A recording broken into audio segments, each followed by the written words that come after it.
نتيجة للأحداث اللي بتحصل اليومين دول والمقاطعة اللي احنا عاملينها، وإن كتير مننا دلوقتي بقى يتكلم عن المنتجات المحلية والصناعة المصرية والصناعة العربية ومنتجاتنا، وإن احنا نقاطع المنتجات اللي واللي مش واللي وكده. فأنا عملت هاشتاج I recommend. هحط فيه أي حاجة أنا شارياها، منتجات محلية أو منتجات عربية وشايفة إن هي كويسة وتستحق إن أنا recommended ليها.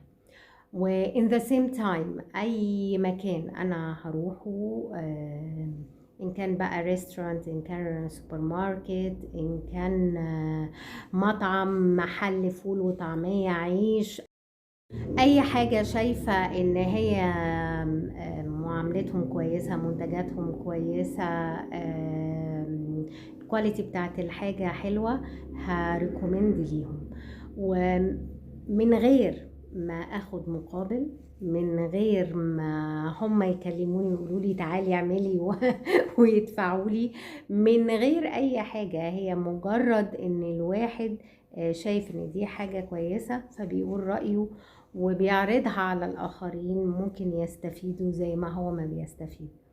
فحضراتكم لما تشوفوا حاجة انتوا بتريكومندد ليها، إن كان محل أو مصنع أو منتج أو أي حاجة محلية أو حاجة عربية، يا جماعة ريكومندد ليها. شجعوا اقتصاد بلدكم، شجعوا اقتصاد الوطن العربي.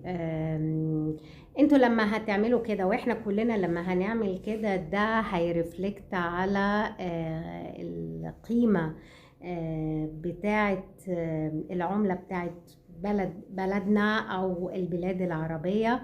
هيقلل من الاستيراد حاجات ملهاش لازمة.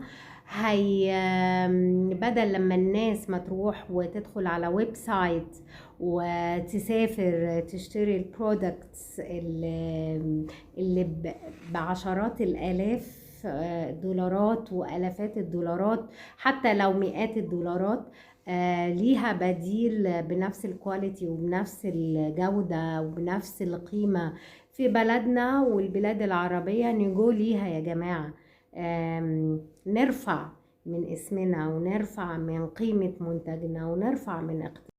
فلما هنرفع من قيمة الحاجات دي هنرفع من قيمتنا. ما هو في قاعدة في الاقتصاد بتقول المسيطر ماديا مسيطر اقتصاديا، يعني او دي مش قاعدة في الاقتصاد، دي قاعدة عامة، واظن انها واضحة في كل حاجة حوالينا يعني.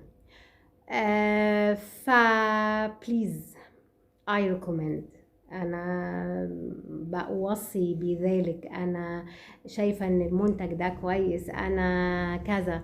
وزي ما قلت لكم مش هتبقى products لبس أو شنط أو حاجات غالية، أو هتبقى أي حاجة أنا شايفة إنها كويسة وريكومندد ليها. جامعة، مدرسة، سوبر ماركت، تاكسي، عربية، أوبر، أي حاجة، اي حاجة انتوا ريكومندد ليها حطوها في الهاشتاج. وشكرا.